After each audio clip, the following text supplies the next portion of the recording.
Zombie apocalypse.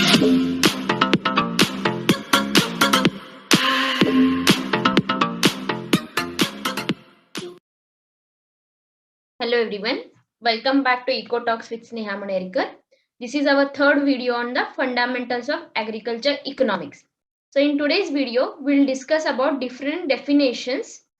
There are those definitions of economics which are developed from the earliest period of the development of economics. So first let us understand what is economics.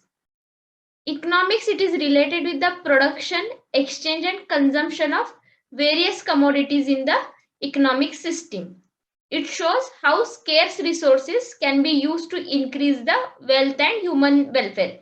Our resources which we used in production or in satisfying the wants, those resources are scarce in nature, and economics, it will show us how we can use these scarce resources so that we can increase wealth and also we can attain the human welfare. The central focus of economics is on scarcity of resources and choices among their alternative uses. So first we know that resources are very scarce, and each resource, it has alternate uses. Example, water. Water is a resource. It has alternate uses. It is used for drinking. It is used for electricity production. It is used in any processing factories for juice preparation. So these are the alternative uses. So in this, water is scarce scarce. So this is a resource which is scarce and it has alternate uses.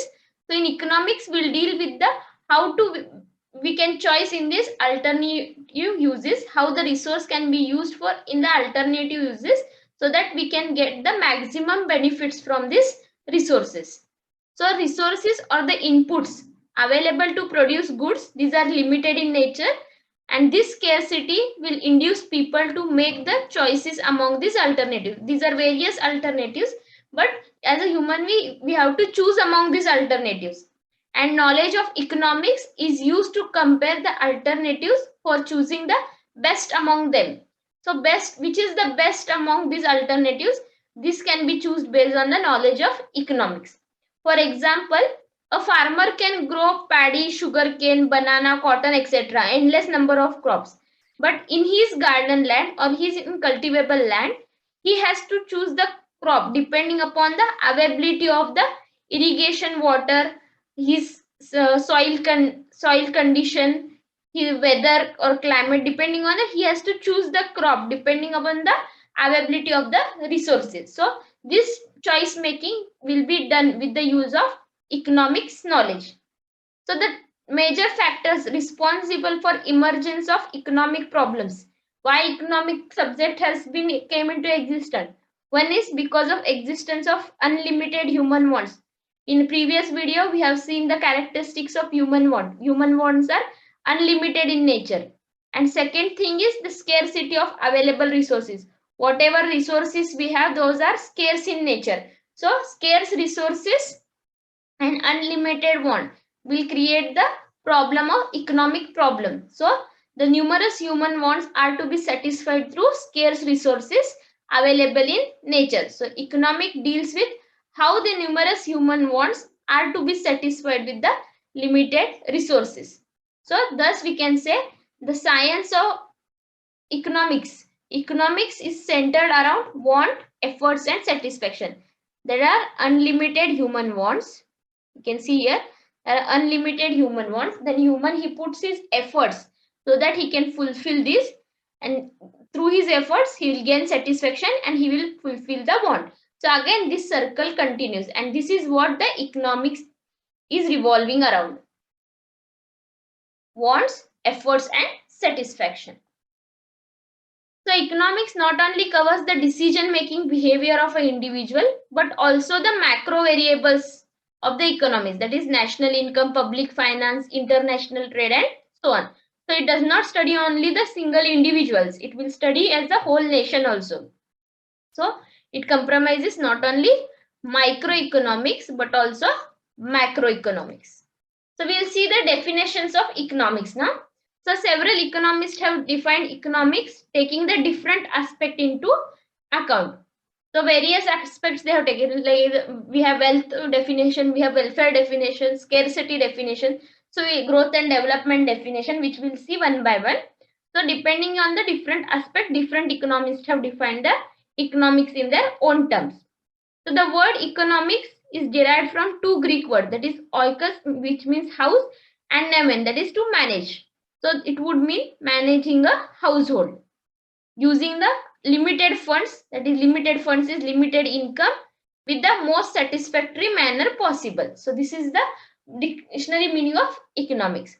So first definition which was given, that is wealth definition, it was given by Adam Smith in his book Enquiry into Nature and Causes of Wealth of Nations.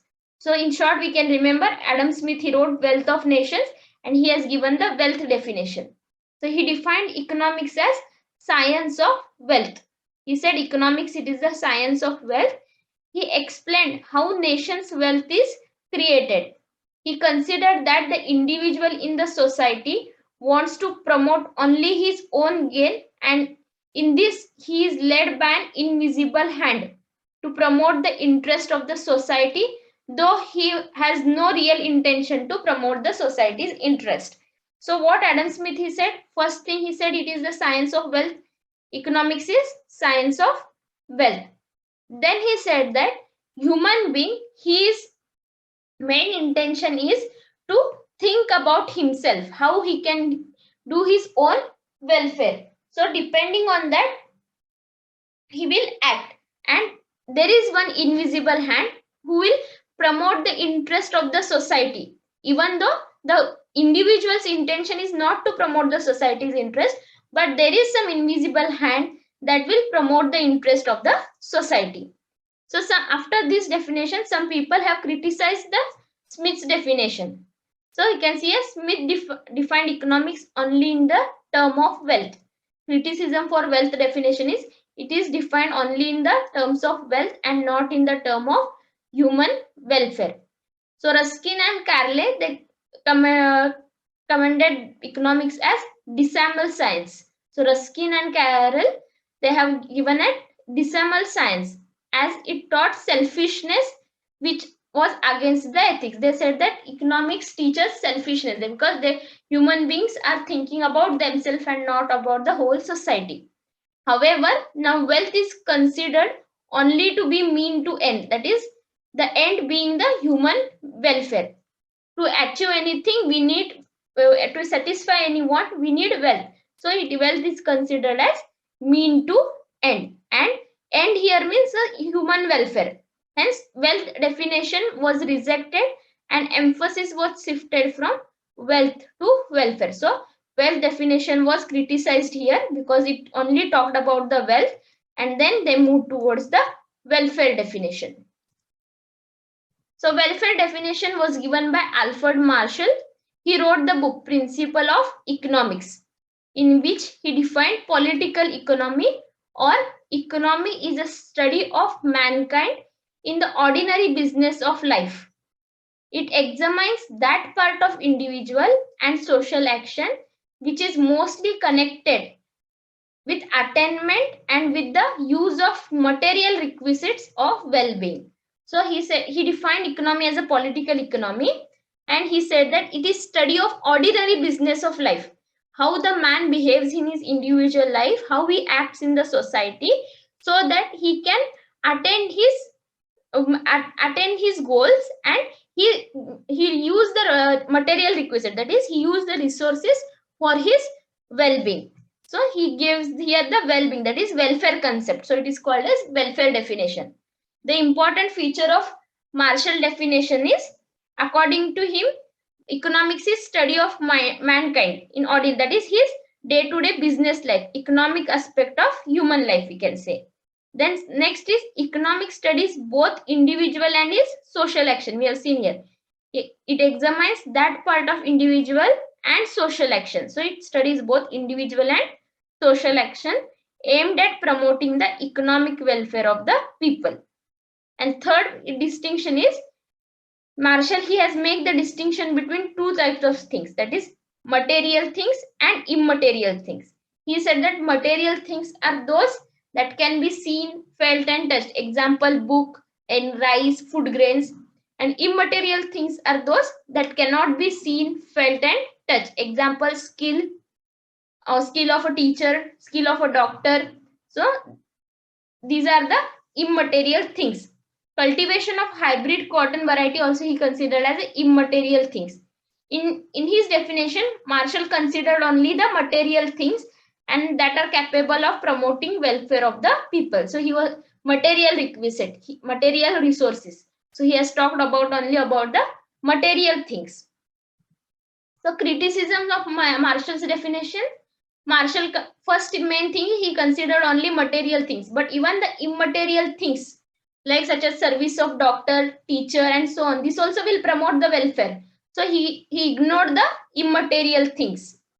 Second criticism was Marshall makes the distinction between those things that are capable in promoting welfare of the people and those things that are not capable in promoting the welfare of the people. But there are some things, example, liquor, that is not capable of promoting welfare, but it commands a price. That is, it has the value. It has people earn money by selling liquor. So it is under the purview of economics, even if it is not promoting welfare. This aspect was missed in the Marshall definition. Then Marshall definition is based on the concept of welfare, but there is no clear-cut definition of welfare. He said about human welfare, but what is meant by welfare? He did not give the clear definition. The meaning of welfare varies from person to person, country to country, and one period to another period. However, generally, welfare means happiness or comfortable living conditions of an individual or group of the people. The welfare of an individual or nation is dependent not only on the stock of wealth possessed but also on the political, social, cultural activities of the nation. So we cannot say the rich country is welfare there is more welfare in that country, but also its political, social, and cultural environment also will decide the welfare in that nation. So this was the missed point in the Marshall's definition. Then third definition is the scarcity definition. It was given by Lionel Robbins in his book An Essay on Nature and Significance of Economic Science. So according to him, economics is a science which studies human behavior as a relationship between ends and scarce means which have alternative use. So he said it is economics, it is studies the human behavior in relationship with the ends. Ends are the wants and unlimited resources, that is inputs, or we can say resources which are limited in nature and they are having the alternative use. So this relationship with the human behavior is studied in economics.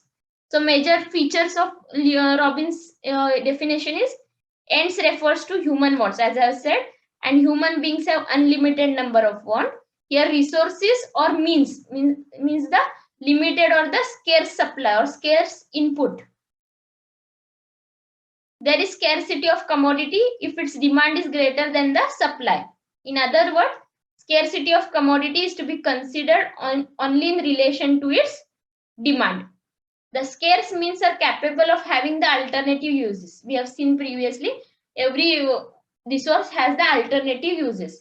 Hence, one has to choose the resources that will satisfy his particular want. Thus, economics, according to Robinson, it is the science of choice. He said it is the science of choice, or it is scarcity definition given by Lionel Robbins. Then some people have even criticized this definition because Robinson does not make any distinction between goods conducive to human welfare and goods that are not conducive to human welfare. That is, goods which causes human welfare and goods which are harmful to human welfare.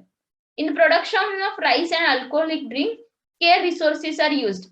But production of rice promotes human welfare, while production of alcoholic drinks are not, they don't lead to human welfare. So, however, Robinson concludes that economic is the neutral between the ends. So he did not distinguish between goods are to be used for human welfare or they are not to be used to human welfare. Next, in economics, we not only study microeconomics aspects like how resources are allocated or how prices are determined, but we also study the macroeconomic parts like national income. But here Robinson, he has ignored the macroeconomic part of economics. He just focused on the microeconomics. And Robinson does not cover the theory of economic growth and development, how economic growth and development will be read. So he does not cover macroeconomics and also he didn't cover the theory of growth and development. Then fourth was the growth definition. It is given by Professor Paul Samuelson. He defined economics as study of how men and society choose with or without use of money to employ scarce productive resources which could have alternative uses to produce various commodities over time and distribute them for consumption for now and in the future among various people and the group of the society. So they said that it is the men or people and the society, they will choose, either they will choose with the use of money or without use of money, how to employ the scarce resources which are having the alternative use to produce the commodities over a time, and after the production how to distribute them for present and also in future. So major implication of definitions are Samuelson has made his definition dynamic, including the element of time in it. Therefore, it covers the economic growth. He has included now or and in future. So he has included time. So it covers the part of economic growth. Then he stressed on the problem of scarcity in relation with the unlimited ends, that is unlimited wants. So here scarcity part also is covered in this definition.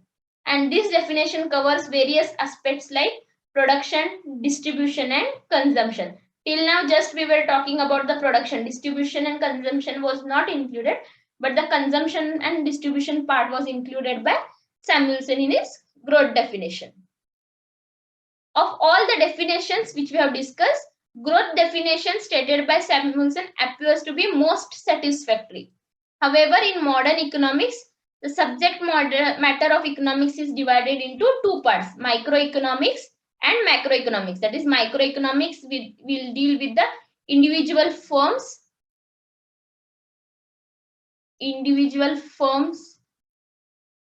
or farmers or individual person will study here, and in macroeconomics will study the whole nation.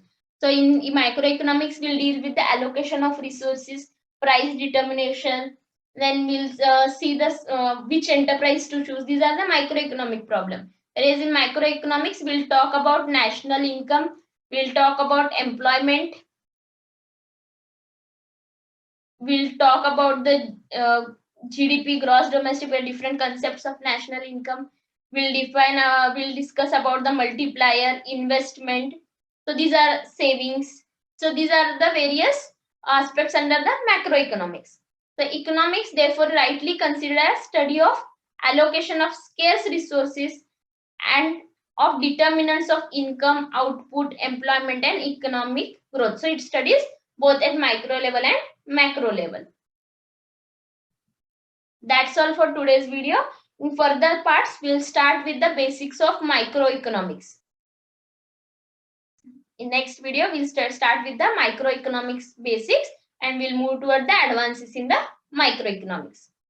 And don't forget to like, share and subscribe. Thank you.